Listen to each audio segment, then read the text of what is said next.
দেখো বন্ধুরা, এই যে ঢেঁড়স দানা, শসা দানা বসাতে এসেছি। এগুলো ঢেঁড়স দানা বলে মনে হচ্ছে, বলো? মনে হচ্ছে কিছু লোহার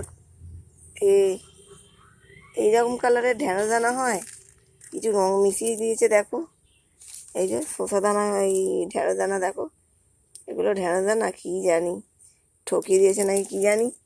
এই বসাচ্ছি, কি হবে জানি না। দেখো এই যে পুঁতছি মাটিতে, ঠাকুর ঠাকুর করে যেন হয়ে যায়। শসা দিয়ে মুড়ি খেতে হবে, স্যালাড করে খেতে হবে যদি শসাটা হয়। কিনে আর কত খাবো বলো, তাই বসাচ্ছি। চাষের জিনিস খেতে ভালো লাগবে, ঠাকুর ঠাকুর করে যদি হয়। যে একটা তুলসী গাছ হয়েছে চারা, তারপর কি সুন্দর।